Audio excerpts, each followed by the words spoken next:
we'll start with announcements, and then yeah, we'll turn it over to our presenters, Yasmine and TJ, who are here to talk about their project Tech Help Desk.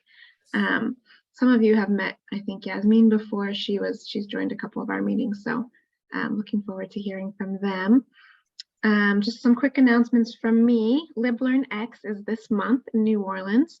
Libraries Build Business has a session that Brandon and Diane are leading, so that will be really fun.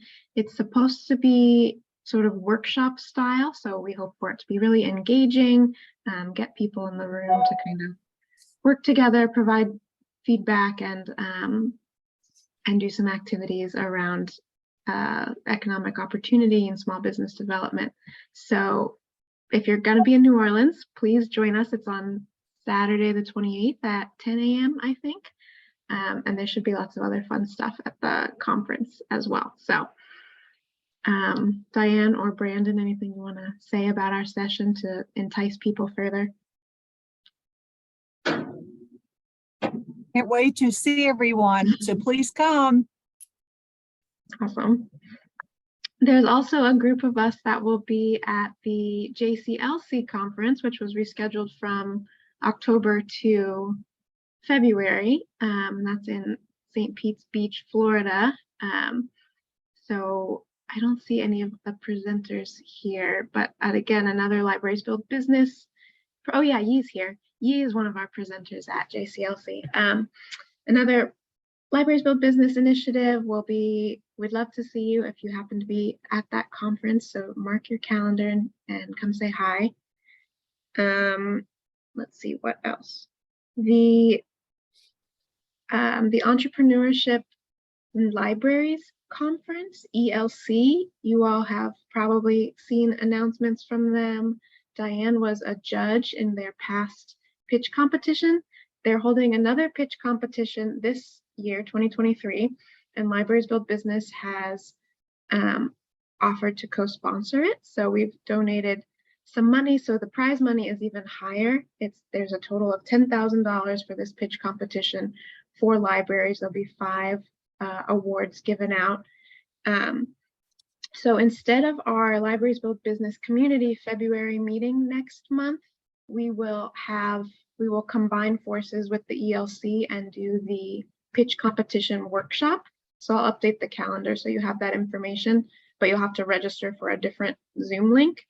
But the pitch competition workshop is for anyone interested in participating in the pitch to win the awards, and also just if you're interested in being a better communicator about your small business program. So I encourage you to attend if you are a regular community participant. I'd love to see you there.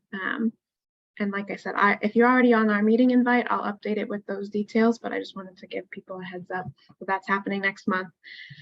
So after that workshop, which is February 16th, the application for the actual pitch will open, and you can write up your business idea, how much money you would need to fund it, how kind of a simple budget. There's a form that you do, and then you'll be 5 people will be selected to present to the judges and awarded different amounts of prize money in May.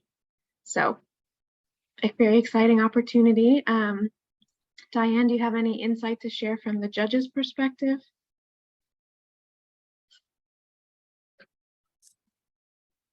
I just found it to be a very engaging session, pointed out the creativity of the different participants. Some projects were small scale, some were larger in scale, but it's also a great experience to serve as a judge because the background of the judges was very different. I was the only one that was coming from a public library setting. One was academic, a couple of people were from the community. So if you're looking for a judging experience, you may want to see if they still need folks. But yes, I highly recommend the experience. Thanks, Diane. Yeah, so Carly just asked in chat to say the prizes again. It's a total of $10,000 split across 5 prizes. So the top prize is is $4,000. And there's a chance for like an audience choice award. And yeah, last year was a lot of fun. So the link to the information is in the chat now. So check it out and see if you're eligible to apply and all the details you would need to put together in order to apply. And like I said, either way, plan to come to the pitch workshop next month. It'll be a great way to just think about your communication and maybe get ready to pitch for judges. Another opportunity with that, if you don't decide to apply for prize money, this isn't officially out yet, but we'll be looking for mentors for the winners. So if you, especially if you've been a Libraries Built business coach maybe and enjoyed the experience, if you'd be interested in mentoring one of the winners and to help them implement their ideas successfully, let me know. We'll be putting out a call for that as well, but that we're looking for mentors to do probably like 3 one-to-one sessions with one of the winners to kind of help them get their idea in place. So lots of fun with that. And if you have questions, let me know. And I think that's all of my announcements. I'd love to hear what's going on with others. Happy New Year. This is the Libraries Built Business January community discussion. We have our speakers here today, Yasmine and TJ. They'll be talking to us about Tech Help Desk in just a minute. Thank you for joining. These are really informal conversations, so feel free to unmute or put in chat at any point. We'd love to hear from you and talk peer-to-peer. And yeah, before I turn it over to the presenters for today, if anyone else has an announcement or an update they want to share, the floor is yours.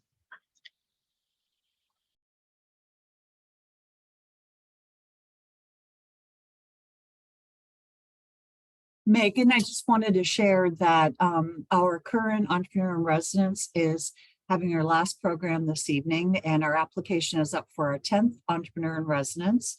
So we're very excited about that. The experience has been amazing for our customers, lots and lots of great stories about the assistance that they have received from these local small business experts. So if anyone on the call needs information about possibly setting up an Entrepreneur in Residence service, I'd be happy to chat with them. Thank you.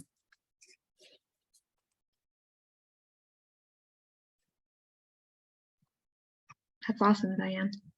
Can't wait to see your next EIR. Julie, not to put you on the spot, but I think this is the first time you've been here since your trip to Dubai. Do you want to share anything about that? No pressure. Mm-hmm.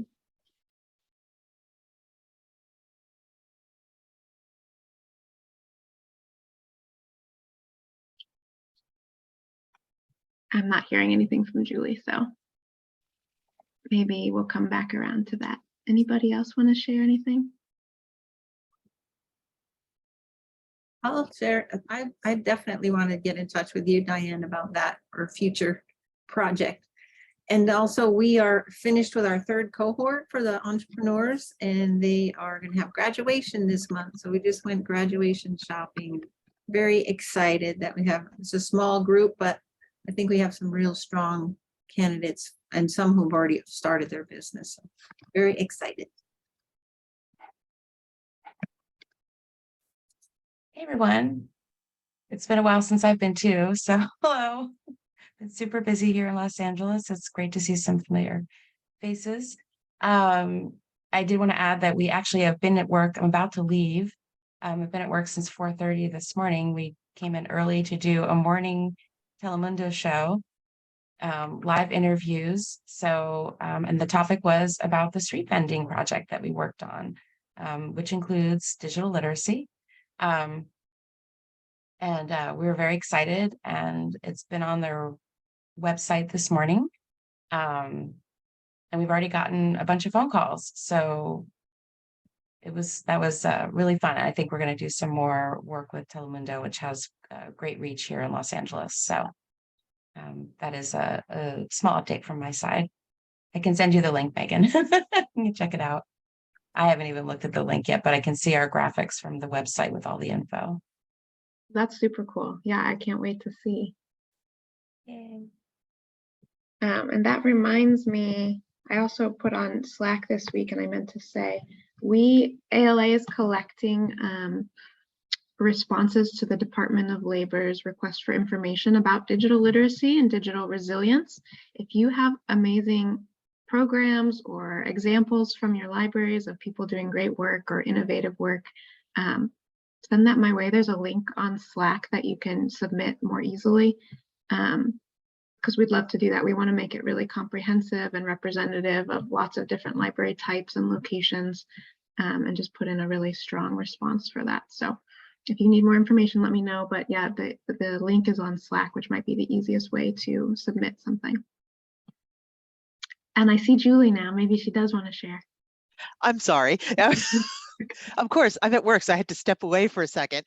And then I like, oh, I don't hear Julie here. And I'm like, oh my gosh, of course, that is when I get called on to say something. So the UAE trip, I believe, is what you were asking about. Yeah, so that was incredibly exciting back in November, being able to kind of go represent and talk about all the work that every one of us is doing in libraries to support business. And it was really interesting to talk with people who their experience and their situation is so vastly different than sort of what we deal with, and their structure is so very different. But some of the same things that we all talked about and we all continue to talk about and try and work through, garnering support, finding time, not having dedicated people, sometimes having dedicated people to work on this.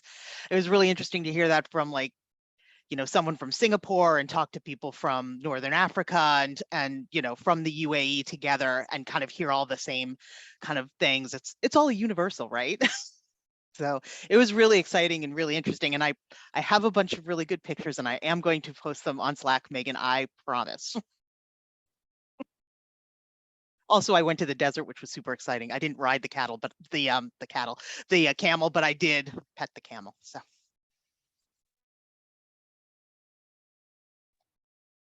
Super awesome. And I can't wait to see those pictures. Wow, this is great. We have graduations and the launch of Maddie's program on Telemundo and international trips, all kinds of cool stuff.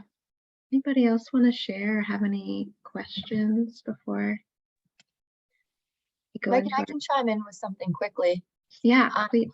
So we're working on our financial literacy efforts this spring at Baltimore County Public Library, and Julie and I met with one of our graduates from Entrepreneur Academy who has a business called Higher Goals Learning, and she does one-on-one appointments with people to better manage their money, from budgeting, investing, things like that. So we're actually going to contract with her for the spring to do one-on-one appointments for our library customers. But she was really excited about it, and we love being able to actually work with the people who have started businesses and have gone through the Entrepreneur Academy that Baltimore County Public Library hosts. So that was a fun meeting this morning. Yeah, that's great. Thank you.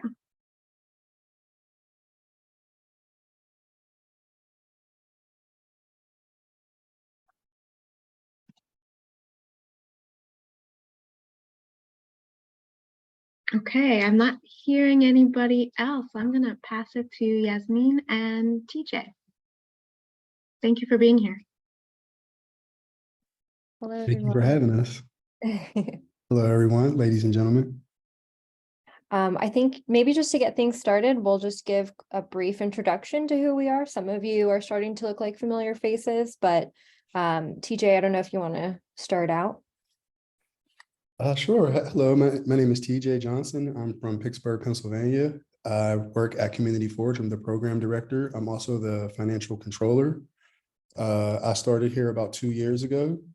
I'm from the Wilkinsburg community where I work at. It's a underserved community, and I also do bookkeeping on the side. My goal is to help entrepreneurs get access to financial things, help them with their operations, help them with their sales and their technology. I like to call it FAST. It's finance, administration, sales, and technology are like the 4 pillars that we like to focus on with entrepreneurs. We like to focus on finance first because bookkeeping and accounting is the number one thing in the business. And if you don't have your books in order, nothing really else is in order. So that's why I like to help out entrepreneurs with that. And so for over the last 3 years, I've probably helped over like 100 entrepreneurs get their books in order, help them get loans, help them get grants and different things like that. And it just feels good to give back to the community that I grew up in, and I'm glad to be here.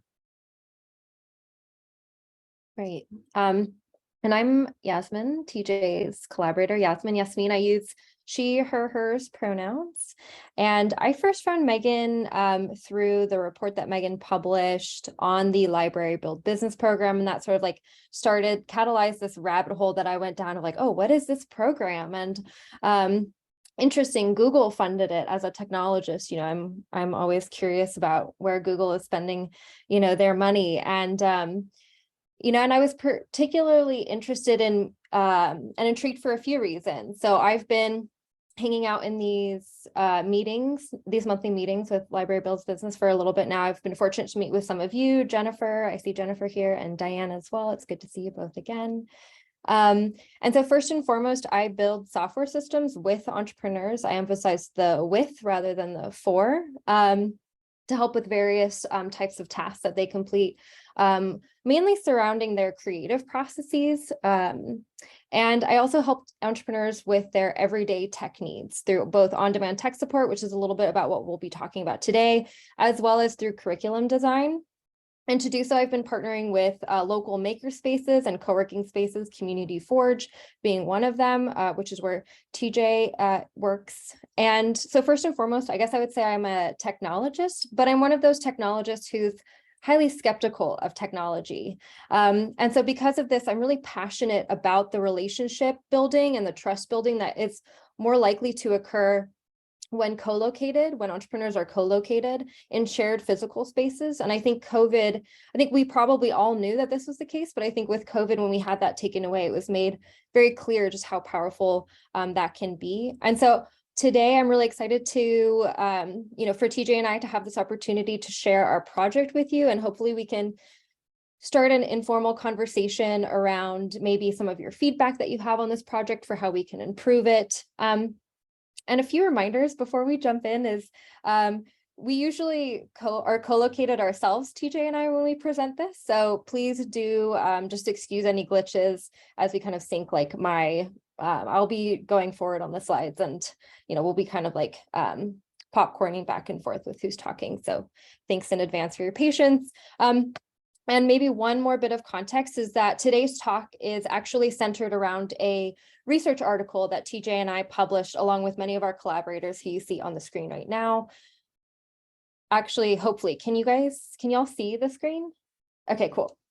And so this is a peer-reviewed article, which we published last year at a top-tier computing venue in computer science, specifically human-computer interaction, if that's helpful context. So to dive in, I'll hand it over to TJ.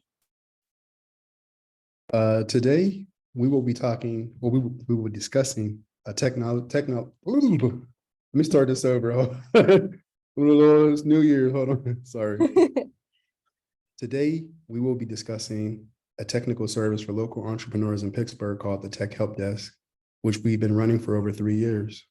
Throughout this presentation, we will be giving a brief verbal description of the images on the slides to align with the best accessibility practice. This slide includes a photo of the Tech Help Desk office door.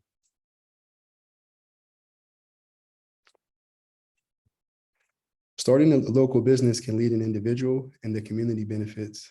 It includes creating desirable jobs nearby, building cross-generational wealth, and addressing the needs of the community.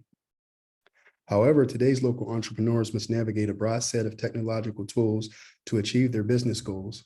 For example, creating a polished website, syncing files with an assistant, scanning the receipts to track expenses. In lean economies where there is less access to capital, training, and resources, these technological tools can become barriers rather than assets. Ultimately, the tech literacy barriers in lean economies stunt business growth and access. To illustrate this point, we will share 2 stories of how entrepreneurs navigate the benefits and barriers of technology which introduce with a lean economy. First, here's a local party planning entrepreneur who creates gift baskets like this one, a wooden gift basket which includes wine, body butter, self-care hygiene products, and various digital tools in order to reach the local economy, such as their Wix website. To address these technological needs, the entrepreneur must participate in local incubators and business peer relationships We are now showing this entrepreneur's website with various products such as blankets, boxes, bath products, and holiday-themed gift baskets. The second entrepreneur focuses on motivational speaking for local youth and lifestyle coaching. In order to reach new clients, this entrepreneur relies heavily on their social media channels. And importantly, this entrepreneur began their small business as a returning citizen who relied on friends and family and those who they trusted for technical guidance. These two entrepreneurs were in fact participants 16 and participant 9 in our study. And they shared with us a critical tipping point where their ecologies of tech support failed to provide long-term assistance. For participant 16, the incubators they participated in did not tailor the material to their domain. And eventually these incubators ended and they feared that asking peers for tech help would threaten their reputation. Similarly, with participant 9, they didn't want to strain personal relationships with repeated requests for tech help. To address the gaps in the technical support for entrepreneurs from lean economies, a recent model explored a social support program for entrepreneurs using technology to create local tours. In this particular model, one was asked a specific domain. Another was approached with a 6-week digital literacy course to support job search among those returning citizens. This model of tech support prioritized fixed length courses, which eventually terminated. But if you recall participant 9 and participant 16, they shared with us the need for tech support tailored to their own domain, which was outgoing.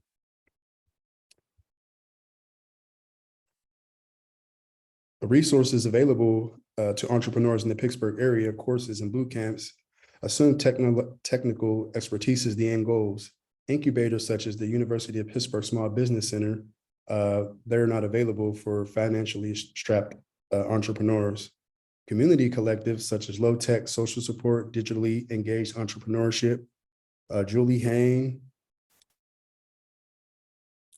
Rafer, Wendy, Susan Clee, Danny Dooley, Francis. Hey, TJ, I think we can just jump over some of those citations and just go to Okay. just the Carnegie Library slide. I'm sorry. That's okay, yeah. It's important to note that the Carnegie Library here in Pittsburgh provides legal and marketing support for entrepreneurs and general tech support, but there are no programs offered for tech support which is tailored to entrepreneurship. We therefore ask what features of technical support may be effective for local entrepreneurs who have heterogeneous goals, backgrounds, and business domains and stages. To answer this question, we needed to first ask 2 preliminary questions. What are the technology challenges faced by local entrepreneurs from the lean economy? And what are the existing resources and workarounds that local entrepreneurs use to overcome their technology challenges? I'm muted. There we go. So to answer our research questions, we followed a participatory action research protocol in partnership with a local entrepreneurial hub located in the greater Pittsburgh area.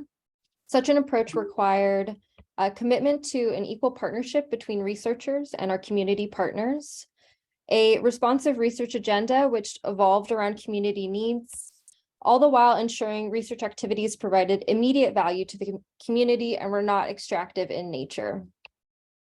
So in the first phase from June to September of 2019, we engaged with community stakeholders to understand technology challenges faced by local entrepreneurs and existing resources and workarounds.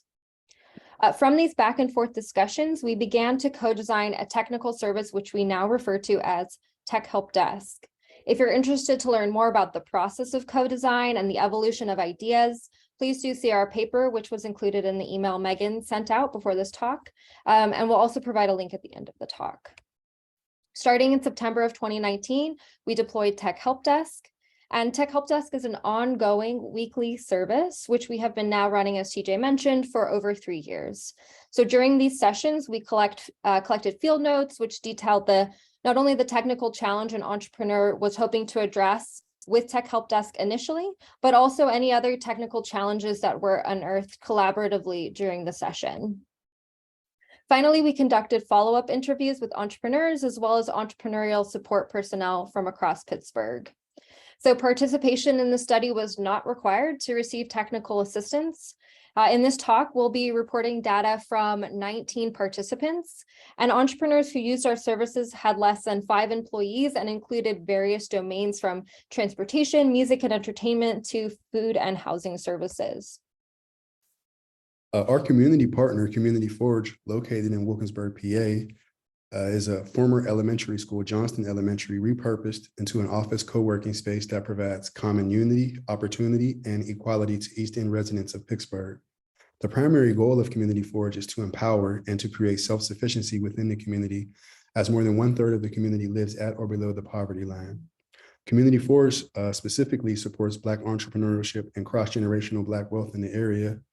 Building back the community is a personal mission of mine, being that I grew up in Wilkinsburg. On this slide, there is a photo of Community Forge, which is a 4-story tan color building which was built in 1919. The main entrance to the building has color shapes on the doors with a sign saying community space. Inside one of the co-working rooms displays several tables and chairs with dividers and large windows. And finally, a back-to-school fundraising event in the outdoor area with colorful backpacks on the tables and lots of children gathered around.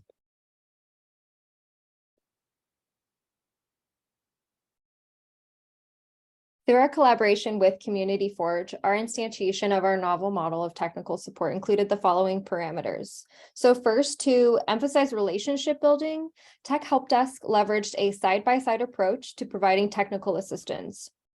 Entrepreneurs would bring their devices or be provided a device to loan if they did not have one. And the provider, in this case, a local engineering PhD, postdoc, or faculty, would similarly bring their device. These side-by-side sessions would occur in person when possible in the common area in the building. Tech Help Desk sessions were offered weekly at the same time, Wednesday 1 to 4 p.m. Providers could also meet remotely outside of this window, and this flexibility was critical as participants were often strapped for time or unable to attend in-person sessions due to the little thing known as the COVID-19 pandemic. Both drop-ins and appointments were welcomed, and emailing reminders and note-taking was essential to encourage follow-through. Finally, the entrepreneurs in our study came from a range of backgrounds and pursued a range of domains. And as a result, they used various computing tools. One entrepreneur in our study reported using 35 distinct computing tools in order to plan, market, sell, and track their products. While providers had postgraduate degrees in computer science and engineering, they did not always know all of the tools an entrepreneur was using.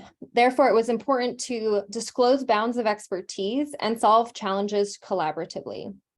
So on this slide, there is an image of Community Forge's atrium.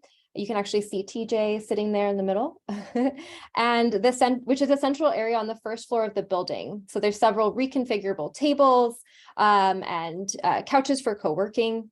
Then there is also a photo of the Tech Help Desk office store with the sign for how to get tech help during the COVID-19 pandemic. So Tech Help Desk addressed a critical gap in entrepreneurial's ecology of tech support. Collaboratively with entrepreneurs, we addressed 61 and counting computing challenges, where there was little overlap in the challenges addressed. Therefore, we refer to this as the long tail of computing challenges. On this slide, we have a bar graph where the x-axis depicts the computing challenge addressed with Tech Help Desk, and the y-axis depicts the frequency of the challenge. Challenges with Tech Help Desk include, addressed with Tech Help Desk, include setting up and updating business websites, cloud services, social media platforms, conducting PDF and video editing, search engine optimization, installing new software such as virus protection, effective typing techniques, setting up printers and fax machines, navigating local file systems and email clients, and much more. Challenges related to business websites were the most frequent, such as helping an entrepreneur to recall where within their website builder dashboard they should return to in order to upload new products. So please do see our paper for an in-depth, or ask us in the Q&A for in-depth discussions around the categories of the challenges, which challenges were self-diagnosed versus collaboratively diagnosed, as well as for detailed vignettes, which describe 3 entrepreneurs' use of Tech Help Desk over the duration of 1 year. To conclude, we describe 3 key takeaways and next steps. First, local entrepreneurs in Wilkinsburg enact resourceful strategies for creating ecologies of tech support. However, given the ever-changing development of technology, these diverse domains and backgrounds of entrepreneurs, long-term, responsive, and strategic models of technical assistance are needed to address the gaps in the current ecologies of tech support. In this paper and in this talk, we provided one instantiation of such a model which emphasizes long-term side-by-side support to address the long tail of competing challenges for entrepreneurs. To begin to understand the impact of long-term technical support provided for entrepreneurs through this model, we can see that those who were members of Community Forge for 1 year, where they could use a range of entrepreneurial support programs, of which Tech Help Desk was one, these entrepreneurs witnessed revenue growth at a minimum of 10% and a maximum of 400%. Finally, critical community partnerships are needed when designing technical support models for entrepreneurs in lean economies. And looking forward, we are considering the challenges of sustaining and scaling Tech Help Desk. One way we are already doing this is by integrating Tech Help Desk into existing and planned entrepreneurial support programs within Community Forge and across other entrepreneurial hubs in the greater Pittsburgh metropolitan area. For instance, we've integrated Tech Help Desk into our annual business education series to provide technical courses to entrepreneurs at Community Forge. Yasmine and I will be happy to talk more about in the Q&A. And we thank you very much for your time. Thanks. Are there any questions in the Q&A? Thank you so much, TJ and Yasmine. I see 2 questions in the chat so far, and everyone else, feel free to type questions into the chat or feel free to just unmute and ask if you have any questions or feedback. But Jennifer says, did they receive financial assistance to purchase any software, etc.? There was a program that I managed called the Bloom program, and in the Bloom program we were given a grant, and all of the entrepreneurs received a stipend. Some of them received $1,500 and some of them received $750. The main thing that we really wanted to help them out with, because there was 30 businesses, and out of the 30 businesses, only 2 of them had their taxes done. So before they can spend any of the money, I coerced them or encouraged them to get their taxes done, because what are you doing if you're not having your taxes current? So, and that there's opportunities that'll be available, and if they don't have their paperwork together, they won't be able to take advantage of these grants and different things that might come along. So we wanted to help them get their grants. There was people that I helped out with the PPP loans and different grants and different things like that. The support and financial opportunities are there for those who have their paperwork right. And that's what I've learned in the long term is everyone starts a business, but not everyone has their paperwork right. So that's what our job is, to help everyone get their paperwork right. And that's the foundation. And then you can build sales and operations and different things, but the finance has to be the foundation.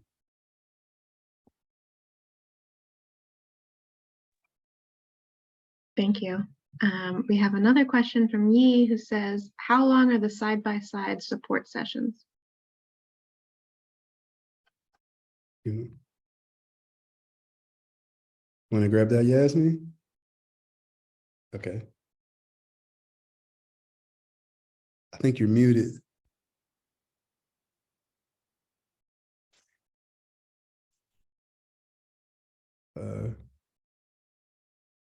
Aha, Tech Help Desk. I need Tech Help Desk.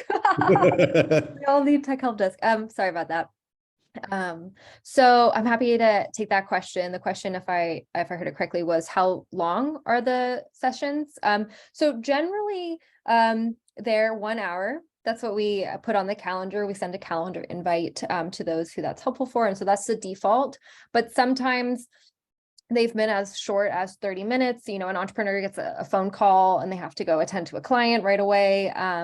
And sometimes they are 3 hours, where an entrepreneur, more recently, this has occurred because of some of this relationship building that we were referring to throughout the talk, not only with myself and other providers, but also with like a small sort of pods of entrepreneurs, as we're calling them, where, entrepreneurs are starting to get to know each other throughout spending time at the tech help desk sessions. And so, you know, when these peer relationships have been starting to form, it makes tech help desk a bit more of like a social activity as well. And so, you know, people have hung out the entire time from 1 to 4 p.m. And I kind of, myself and other providers kind of like float around to each person within these pods, so to speak, as this has evolved. Yeah. I also saw that Diane asked, are these free? And yes, they are free. They are completely free. And like I also said, participation in the research study was optional.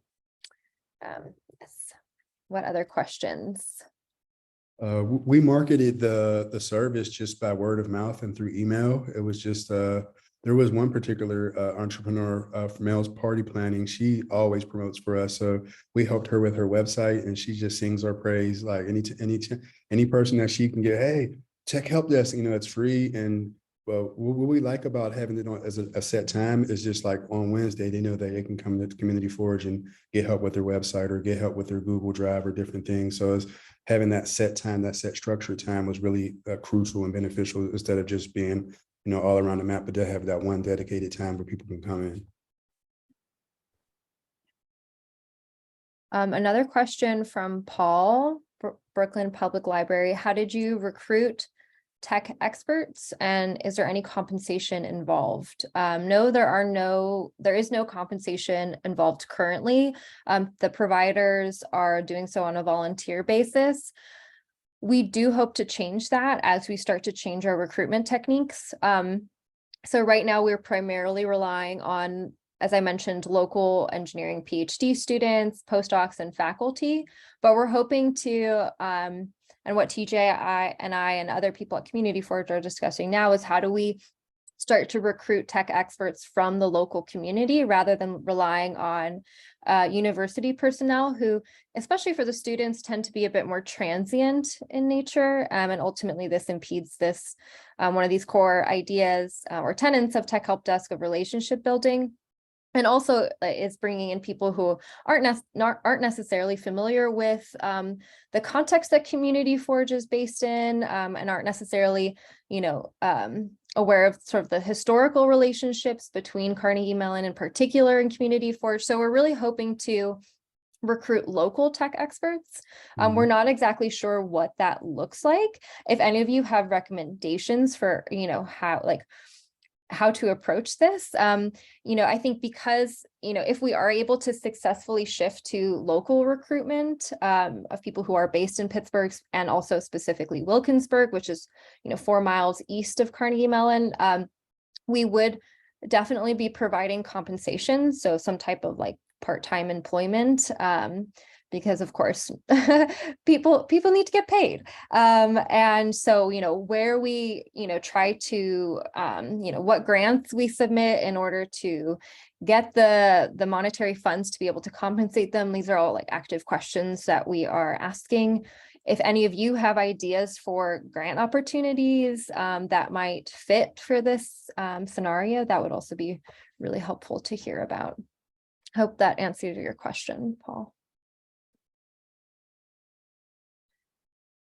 Yes, they applied to Jennifer. They applied to set up an appointment with Yasmine. We also have another gentleman. His name is Casey. He helps out as well. And sometimes there is just walk-in if they're here and no one's here, they can just walk in and just get the service that they need. Another thing that we learned with the business courses is that we received a grant. And I learned that if you do something for free, people might not put the value into it. So we came up with this a refundable deposit. So we'll have the entrepreneur put $150 down for the business course, and upon completion of the course, they receive their money back. Because we're learning that if they have to have some type of skin in the game, because if they don't have any value from it, they won't put any value in it.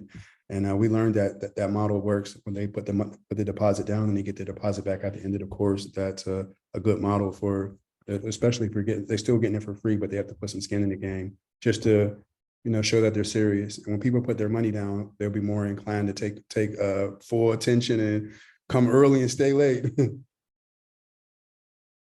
Yeah, thanks. And I think maybe also building on the idea, correct me if I'm wrong, TJ, but I remember that one or two of the entrepreneurs, at least for the tech course that we offered, weren't able to provide sort of that initial deposit. And so there were also a few, like that's sort of the rule, but then there are exceptions to that as Yes. well if they're Yes. not able to do them. Yeah, we don't like to be sticklers, but we just learned that if you get something for free, they might not take it serious. Right. So there's a few more questions in the chat, and then Julia, I think you also had your hand raised. I did, but you sort of answered it because my question was going to be, what about those entrepreneurs that can't come up with the 150? And then I also kind of was curious, are you ever at the point, where you just end up having $150 from someone who didn't finish the course, didn't, do you end up with money at the end here that you might have a problem with, I guess is the question.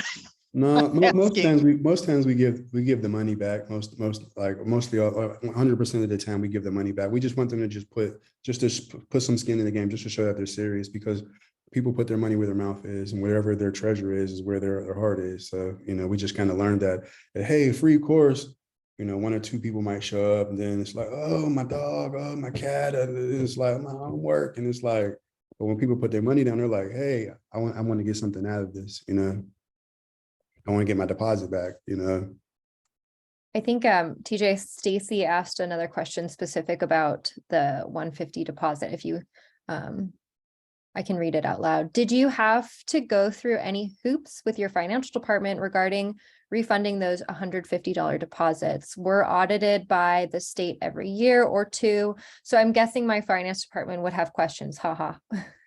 Yes, well, we received a grant for the business courses, so it was all part of the grant. So as long as we just keep the paper trail of the money that we received and the receipt to send the money back, we just always like to keep a paper trail of the money received and the money given back.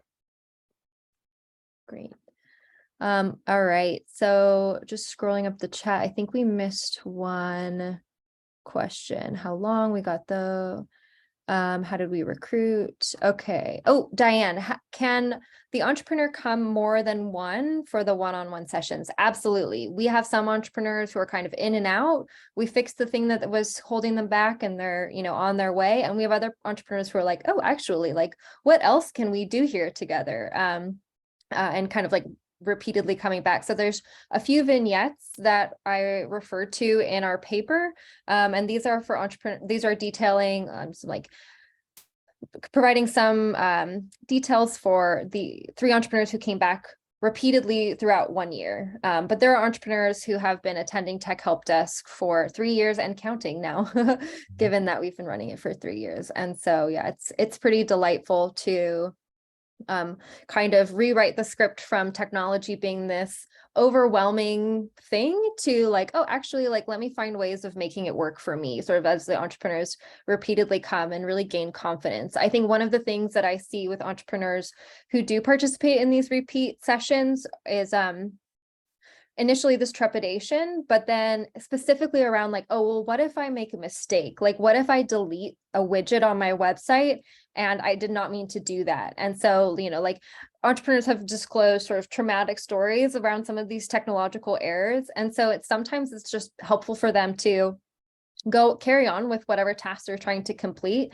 And generally, often they know exactly what they need to do, but it's just kind of having this like sidekick next to them such that if something went wrong, we could easily kind of recover and move on, and sort of like that giving an additional boost of confidence to, more kind of like more vigorously approach whatever technical tasks they need to do. Moving right along. I think there was one more, and please let me know if if I skipped your question. So I'm moving down to Jana Hill.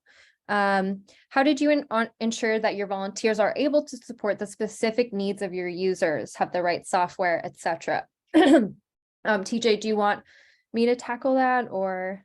Please. Yeah. Okay. Sorry about that. Excuse me. So right now, the volunteers that we have, like we've said so far, are those who have postgraduate degrees in computer science, software engineering. As I mentioned, like myself, I work with entrepreneurs and I'm learning things every single day. about new tools that are available. One entrepreneur that I was working with recently told me about copy.ai, which is, if I understand correctly, like a text generating platform that sits on top of one of these large language models called Chat GPT-3. This is like the latest, hottest thing right now in tech out of OpenAI. And so he was telling me about how he's using this to generate text to basically write blog posts on his website in order to boost his search engine optimization, which is very, very resourceful and very creative in a use of technology. And I had not yet considered that. I was unfamiliar with this tool. So I should specify that one of the commitments that volunteers make is that we're always being very clear on, what we know and what we don't know. And ultimately, like, how can we work collaboratively with entrepreneurs to address these needs. That being said, we do have like legitimate backgrounds in computing and software.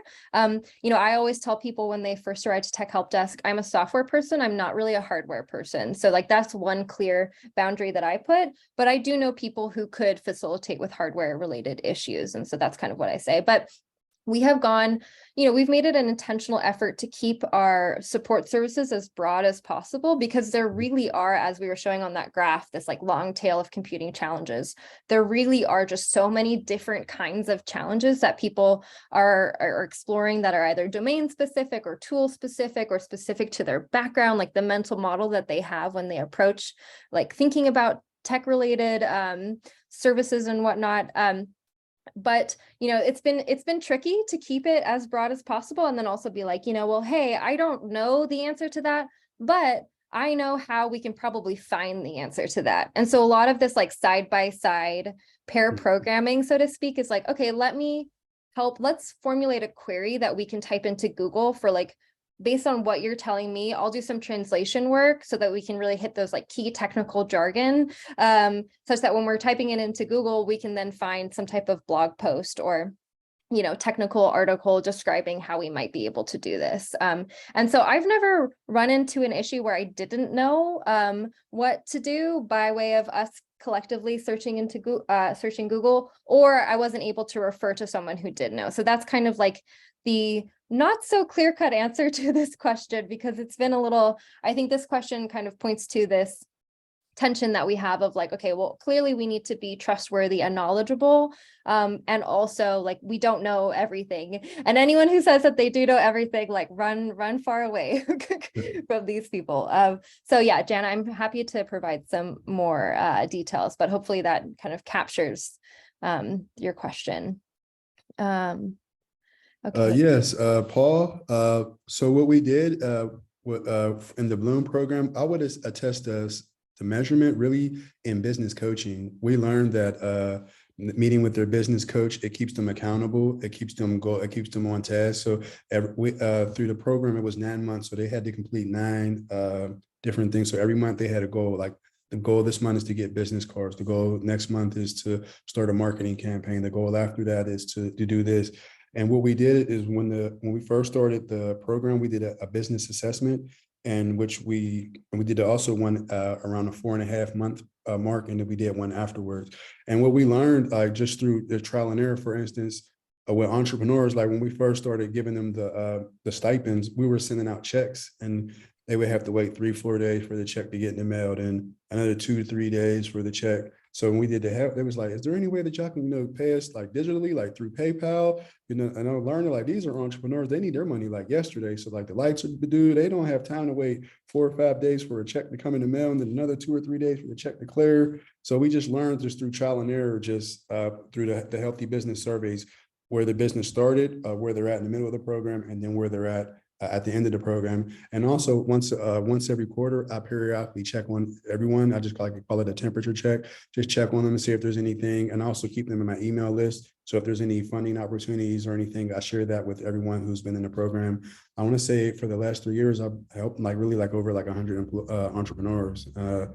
Like entrepreneurs, they're referring their friends like, hey, come over to Community Forest, they got these classes. And it makes me feel really good because it's seeing the fruits of your labor, like being able to enjoy the fruits of your labor. And even before I did this, like I used to volunteer at the Greater Pittsburgh Literacy Council. So I've always liked to just help and give back, because that's just how you pay it forward, and just hope that someone will do the same, and just, one light, one candle. Now you got two candles lit, and you got four, and then it makes the room brighter and makes the room warmer. So, like that. So I think we answered all of the questions in the chat. Did I not read someone's, or are there any other questions that you might want to ask? Just putting your hand up. We also have some questions for you all with the remaining time.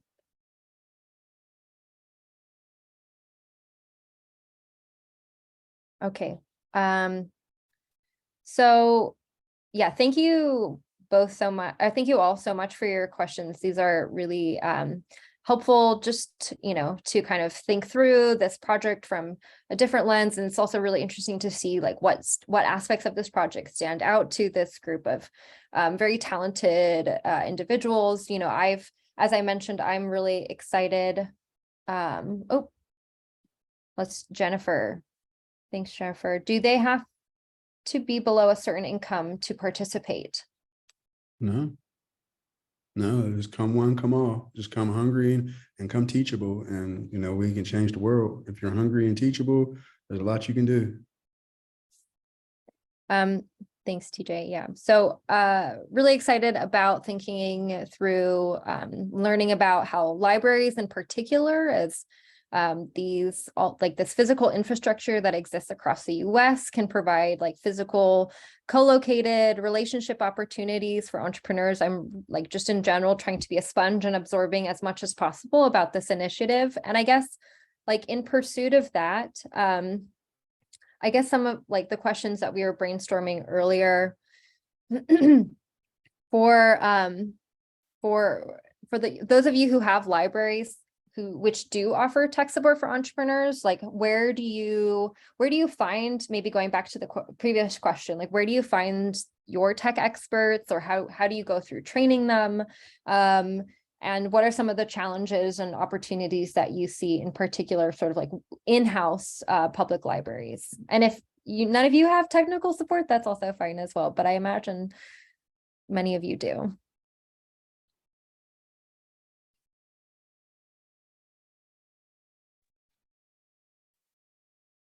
I would say we don't have technical support specifically for entrepreneurs, but we do have a digital specialist in our computer lab to help people use the library computers. But that's usually pretty simple. Like, I forgot my email password. How do I get it back? People who come in and say, I can't use a computer, but I need to file for benefits online. Can you help me? So really basic. Jennifer also says, thanks, Rosalind. Jennifer also says our tech center staff. So it sounds like a similar kind of thing where it's just more like general tech support, not necessarily specific to entrepreneurial tech support. Mm-hmm. Yes, entrepreneurs in general. I agree with Jana, in that it's most of my efforts are focused on getting entrepreneurs to think of the library to come and ask questions about their business, and tech support doesn't even enter the picture. Yeah, that's really interesting. That ties back to something I think Jennifer Burns, you and I were discussing when we met in our one-on-one, of just like, that's just not part of the mental model of libraries. No. Yeah, that's really interesting. Any advice on changing that mindset? I feel like Megan would probably be the person who I would ask. Yeah, and I was going to toss it to one of our library folks. Read the playbook. There's a whole section on community partnerships. I don't know if Diane or Julie or Carly want to say anything about that, or anybody else that's been thinking about that for the last couple of years. Hey, Megan, I'm happy to make a comment there. Yeah. I think, who asked the question? Was that Rosalind or Jana? about getting the community to recognize that a public library definitely has a seat at that table. Back in 2020, it was around March, my executive director asked me to initiate weekly online get-togethers on Zoom with our business partners. And at first I thought, oh, no one's going to come. I'll be talking to myself. But 3 years later, we are still meeting on a monthly basis. And we do have a lot in common, similar challenges, and making those connections and building those relationships is so important. And in our community, I'm talking about the Office of Business Opportunities for the City of Columbia, the Office of Small Business Opportunities for the county, the South Carolina Department of Commerce. I'm also talking about vocational rehabilitation, city center partnership, et cetera. We have about between 25 and 30 partners. And so what happened was, by starting those meetings, we were sharing information. We were also talking about challenges that we were facing and brainstorming how we could resolve those challenges. And in fact, in our library, we do a community partner profile each month. We highlight one of our partners. We interview the point of contact. Right now it's SCORE. Okay, and so we interview that person, we promote their programs, and then we have a book display. So it's like we want the community to understand we're all in this together to help them.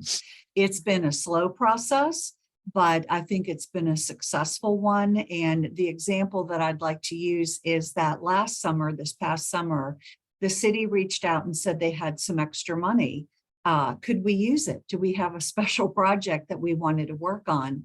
And normally we do a spring entrepreneur in residence and an autumn or fall entrepreneur. We wanted to do a 2-month summer program, and they gave us $5,600 to do that. And we had about 100 people in attendance for the 2 programs that we offered, plus one-on-one sessions that were free of charge. And so now they have given us money to do it again the summer of 2023. And now we're picking up other grants. We just got a $20,000 grant from Wells Fargo to help support the Entrepreneur Residence Initiative. So it takes work, it takes time, but you have to be out in the community willing to talk about the services, because if I had $1 for every time someone says to me, I didn't know the library offered that service. So you have to be the library ambassador, going out there, networking and making those connections. Thanks. That's incredibly helpful. Thanks. Thanks, Diane. Yeah, I had one more question, but I know that we're at time and Megan sent out the exit ticket for today's session. But for those of you who get really excited about this question, want to chat for 5 minutes after. So the last question that we're hoping to ask is, so if we were to pitch expanding tech help desk to our local public library, Carnegie Library, what would be some of the key points that you would recommend that we make? And what are reasonable things that we could ask for versus things to be aware of? And if you have to dip off, completely understand. Yeah. So one thing I would say is something that we talk about a lot, particularly right now, is where we are with capacity. You know, I can't speak to the Carnegie Libraries, Pittsburgh, like what the structure is. But what I know is that all the library staff throughout the country that we've talked to, there is a capacity and hiring issue. So some of it has to be balanced with what they can reasonably do. And I also think that there is, you know, for some people, we started this way in Baltimore County Public Library. For some staff, there is this idea that you have to know all the things about business to be able to do something with business. And so there is that mind shift. I think you need to be aware of it and conscious of it, and also find ways to reassure people that, you know, we're not asking you to be a business person. You don't have to know all the answers to business questions. That's not what librarians do. But I think those are 2 big kind of barriers, particularly the staffing capacity right now is a big will be a big barrier and a big challenge. Thank you. On behalf of all bookworms, we appreciate and thank you, librarians, for what you do. You're a necessity to the sustainability of humanity. So we just thank you for all that you do. My nickname is Bookworm Herm. I love like the library is my hangout spot. Like I got my library card in my pocket right here. Boom, boom, bang. I keep it with me. So we just thank you for all of what you do. Much appreciated. Yeah. Another objection that you might run into, I run into occasionally with library staff, is they say we can't have people running their businesses out of the library. Yeah. And so you have to be careful about distinguishing between we're helping people improve their business, grow their capacity, with no, they're not running it out of the library. There's less and less of that now, but there is sometimes an instinctive reaction to that. Yeah. That's a very good point. Yeah, both of those. And then also, Paul, space is easier to provide than staff. That's also a very good point. Yes. Yes. If you come in and say, we can offer you a person 20 hours a week to help entrepreneurs, they Right. might be all over that.